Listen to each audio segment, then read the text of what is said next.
Today, on this episode of Tap Out Talk, Triple H's plans for WrestleMania and what are they? Also, two former world champions looking to make their way back to the WWE very, very soon. There is also a special countdown happening in the world of wrestling, and I will tell you what that countdown means and what is going on with that countdown. All this on today's edition. Our first story, breaking the walls down. That is what this countdown is about, and the countdown will occur and end this Sunday at WrestleMania on the WWE Network, Night 2, immediately following WrestleMania. AEW superstar, you heard me right, AEW, Chris Jericho, will be appearing on the WWE Network on the Broken Skull Sessions podcast with his host, Stone Cold Steve Austin. This is a breaking down of the walls between these two rival companies, and you definitely are going to want to see this. It's interesting how this came about because these two gentlemen talked and they thought it would be an amazing idea to do and plan a show together. Stone Cold Steve Austin did get Vince McMahon's permission to do this show, and Vince gave him his blessing to have Chris on there, which is a huge trust, and Stone Cold almost couldn't believe he allowed it to happen. Chris Jericho did ask Tony Khan's permission, and Tony was quite surprised, actually, when Chris asked him and said, "You want to go on the WWE's network?" And then he looked at Chris and he said, "You know what? I trust you, Chris." And he goes, "You've done nothing but help out my company and help us succeed, and I trust you, and if you want to go do this, you go right ahead." And how great is that to have a boss that actually says, "I trust you, go ahead and do your best work." Yeah, it definitely shows you the kind of relationship that Tony Khan has with his superstars, and that's a huge nod to him. Also, the fact that Chris Jericho will be appearing on this show, he is going to be able to talk about AEW in some format. I'm sure there will be stipulations here, but we also know the rattlesnake, Stone Cold Steve Austin, typically doesn't let back on these kind of sessions.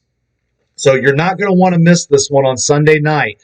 I know it's going to be a long WrestleMania weekend, but you're definitely going to maybe tune in or at least watch this one the next day and see what these two have to say.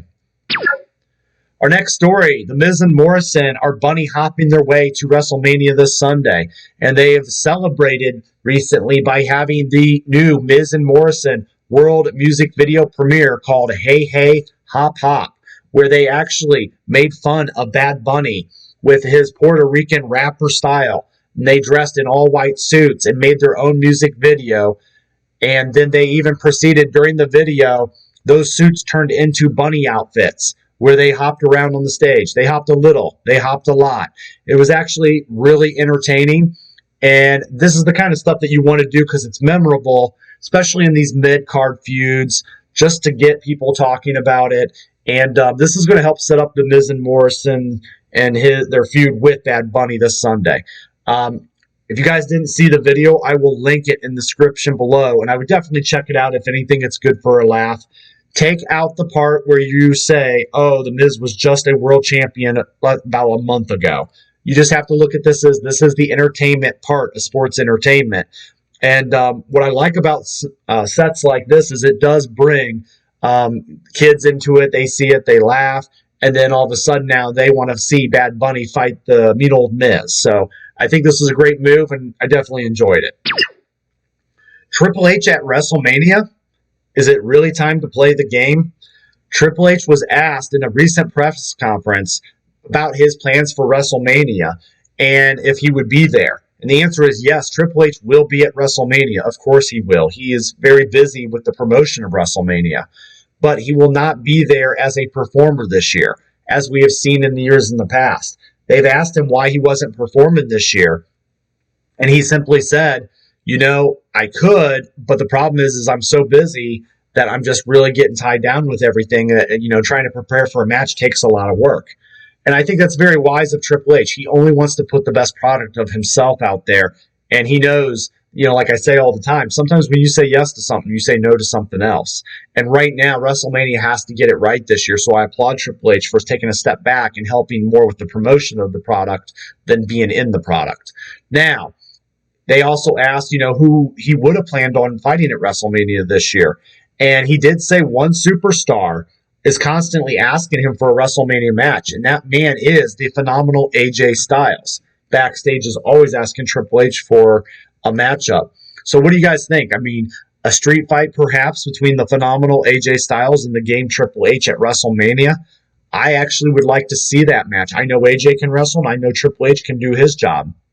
When I think about it this year, Triple H, without being in the picture, AJ Styles is now wrestling for the Raw Tag Team Championships against the New Day on Sunday. And, I think of last year, AJ Styles was wrestling against The Undertaker at Mania. So the natural progression would say, hey, I just challenged The Undertaker at Mania. Maybe I should be challenging Triple H and kind of staying in that upper main event talent type status. But instead, he's now kind of delegated back down a little bit on the card, which is a shame.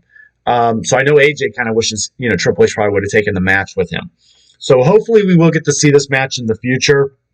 I would actually prefer to see, I know they always want to see Triple H or Shane McMahon have a match at Mania. I'm glad they didn't do both. So I would like to see one or the other. This year, I would have preferred to see Triple H. But let's go ahead. The Andre the Giant Battle Royal will not be at WrestleMania this year. It actually will be occurring this Friday night on WWE SmackDown. So this was brought up as a battle royal to get everybody on the card. And then what happened is it wanted to honor Andre the Giant, has a memorial, it has a big Andre the Giant trophy that you win. And then ultimately, the winner is supposed to get a lot of recognition. So this year, it's got delegated to SmackDown.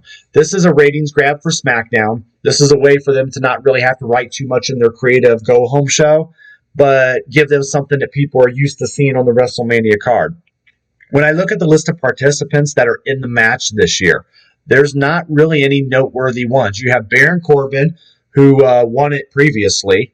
You have Shinsuke Nakamura is a pretty good name there. You got the Lucha House Party, Shelton Benjamin, Cedric Alexander, Buddy Murphy. I'd be interested to see if he could try to take this one.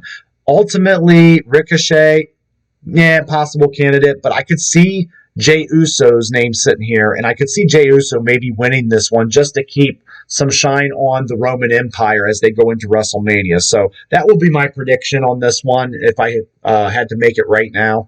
Let's tune in on Friday and see if I am correct in that. I want you guys to also think about this Battle Royal for a moment. What has it really done for anybody? Okay, the very first year, the inaugural year, Cesaro actually came the closest to the most fame with this thing. When he won it in a huge fashion by actually body slamming the Big Show, who is a lot of times compared to Andre the Giant in the modern day. And they actually picked him up in a body slam pose and actually didn't just body slam him, but walked a good 4 or 5 steps and dumped him over the top rope, showing a huge brute strength of Andre.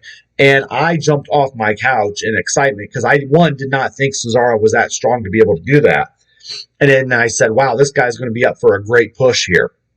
And then he got paired with Paul Heyman for a little bit. And then not too much happened after that. And then he went into the tag team with Sheamus. And we haven't really seen too much from Cesaro in the last few years, really. And, I'll talk about it in the future a little bit about why I think that is. But I also want to stay focused here on the Andre Giant Battle Royal winners. Andre the Giant, the Big Show, actually won this Battle Royal the year after. Yeah, that made sense. He was the Giant in WCW. He was always compared at some point as like the son of Andre, so to speak. And so, yeah, I think that was a nice homage to the Andre Giant Battle Royal. But at that point, it now starts to get a little thin. The year after, we were honored by Baron Corbin winning the Battle Royal. And honestly, guys, nobody cared. It didn't really do nothing for him. They even went further and created the King of the Ring tournament again and let him win. And that way he could be King Corbin and have a gimmick. Nobody really cared. Something about Baron Corbin that just nobody seems to care, or there's something lacking. The year after, it didn't get any better. You guys remember Mojo Rawley? You remember him winning the Andre the Giant Battle Royal? Because I barely do. And what I do remember is Rob Gronkowski, his old teammate from the New England Patriots, coming into the ring, jumping the barricade, and actually helping him win this Battle Royal. And then nobody cared, obviously. The only person that did care is the security guard that almost ruined it and actually almost didn't let Gronk jump over the barrier. That was actually entertaining. But Gronk then, later on, they have him host WrestleMania, in this case last year. Nobody cared. You're kind of seeing the theme here. We continue on. Matt Hardy did win this thing. Again, I forgot it. The WWE must have somehow deleted it in my mind. So while people cheered for Matt because they love Matt, well, he's an AEW, and so this is delete, and nobody cared. And then finally, Braun Strowman was actually the last winner of this Rumble match. And while you could argue that he won this Battle Royal match, nobody really cared about that. They cared about Braun to an extent, but not the fact that he won this. And the following year, which was last year at WrestleMania, he did win the title at WrestleMania. But again, he wasn't supposed to be in the title match. He was a replacement for Roman Reigns, who was actually out due to the corona pandemic. So again, you can't argue that this would have even put him in a good setting. And right now, this year at Mania, he's in a match with Shane McMahon. So I'm going to give Braun Strowman the nobody cares treatment when it comes to winning this thing. So I think you guys understand the theme here. This has not done a lot for the winners. And there were opportunities to push, but I think for a while they may want to scrap this and maybe just bring it back every 10 years, maybe at like WrestleMania 40 and then another at 50 and go so on and so forth with it. Just, not just throw people in it to have the Battle Royal. Champions are returning to the WWE. Two former champions, Ronda Rousey and Becky Lynch, in an exclusive podcast on Colin Cowherd's show.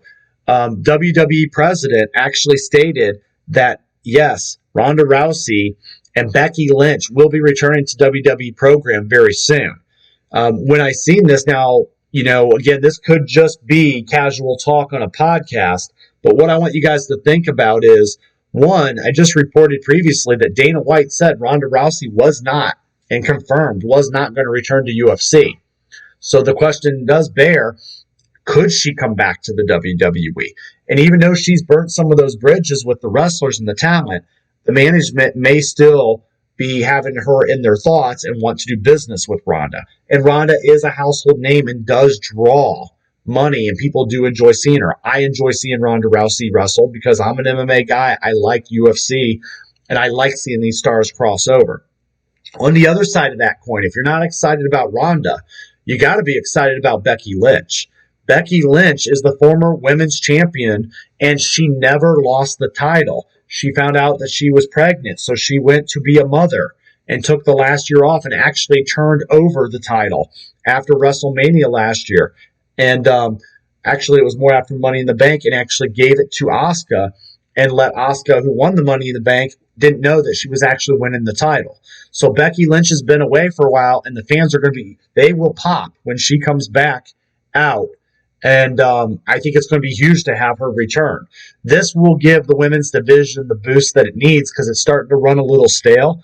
And I love the fact that you have a Ronda Rousey and a Becky Lynch, and that's going to be some must-see TV for me. So the WWE typically does big things on the Monday Night Raw after Mania, and I'm going to call it right now. I think this could be your Monday night surprise on the Raw after Mania. I don't think they're going to use this at Mania, but I do think this will show up and help kick off the new season of Monday Night Raw. So yeah, Rousey and Lynch looking to return to the WWE per the WWE president on a previous podcast based on some of his comments. So guys, that's everything I wanted to cover and wrap today. And I wanted to get you guys just some final tidbits and news going into WrestleMania weekend. So with that being said, I'm looking forward to what's coming up on the horizon. And let's go ahead and I'll have some WrestleMania news and previews and predictions coming out here the next day. And for now, it's game over.